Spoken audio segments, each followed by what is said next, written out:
റാഫി കരീം കൂടി അവിടെ നിന്ന് ചേരുന്നു തത്സമയം. Rafi, good morning. അപ്പോൾ ഇന്നത്തെ ഒരുപക്ഷെ ഏറ്റവും ശ്രദ്ധാകേന്ദ്രമാവുന്നത് വീണ്ടും PV അൻവർ തന്നെയാണ്. ഒരുപക്ഷെ മാധ്യമങ്ങളുടെ വാർത്താ തലക്കെട്ടിൽ വീണ്ടും അൻവർ ഇടം പിടിക്കുന്നു എന്നുള്ളതാണ്. 9 മണിക്കാണ് വാർത്താ സമ്മേളനം വിളിച്ചിരിക്കുന്നത്. 2 ദിവസത്തിനുള്ളിൽ തന്റെ കാര്യങ്ങൾ പറയാം എന്ന് പറയുന്നു. അതിലൊരു ദിവസം പൂർത്തിയായിട്ടുണ്ട്. അപ്പോൾ ഇന്ന് എന്ത് പറയും എന്നതിലാണ് രാഷ്ട്രീയ കൗതുകമുള്ളത്. എന്തെങ്കിലും സൂചനകൾ അത് അൻവറിന്റെ വൃത്തങ്ങൾ നൽകുന്നുണ്ടോ?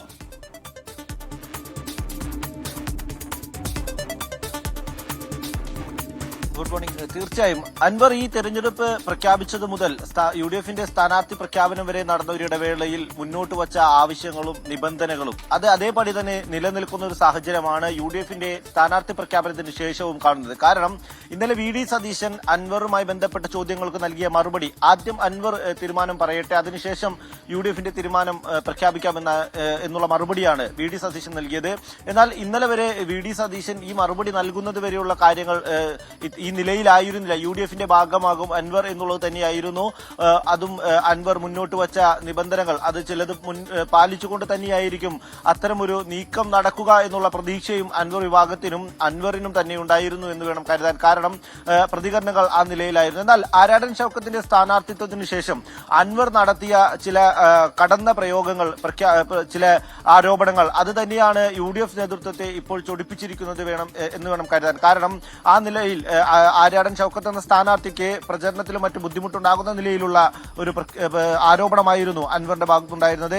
ഇപ്പോൾ അൻവർ നേരിടുന്ന പ്രധാന പ്രതിസന്ധി താൻ മുന്നോട്ട് വച്ച ആവശ്യങ്ങളും അൻവറിന്റെ ആശങ്കകളും പരിഹരിക്കാതെ UDF നേതൃത്വം മുന്നോട്ട് പോകുന്നു എന്നുള്ളതാണ്. അൻവറിനെ പരിഗണിക്കാതെ മുന്നോട്ട് പോകുന്നു എന്നുള്ളതാണ്. VT ബൽറാമിന്റെ അടക്കമുള്ള ഫേസ്ബുക്ക് പോസ്റ്റുകളിൽ നിന്നെല്ലാം അത്തരം സൂചനകൾ തന്നെയാണ് പുറത്തു വരുന്നത്. എന്തായാലും അൻവർ 9 മണിക്ക് അതായത് ഒരു പത്രസമ്മേളനം വിളിച്ചിട്ടുണ്ട്, മാധ്യമങ്ങളെ കാണുമെന്ന് അറിയിച്ചിട്ടുണ്ട്. എന്ത് വിവരങ്ങളായിരിക്കും അൻവർ ആ സമയത്ത് പുറത്തുവിടുക എന്നുള്ളതാണ് ഏറ്റവും പ്രധാനപ്പെട്ട കാര്യം. ഇന്നലെ അബ്ദുൾ വഹാബ് എന്ന ലീഗ് നേതാവിന്റെ വസതിയിൽ വെച്ച് കുഞ്ഞാലിക്കുട്ടിയും മറ്റ് ലീഗ് നേതാക്കളുമായി അൻവർ കൂടിക്കാഴ്ച നടത്തിയിരുന്നു.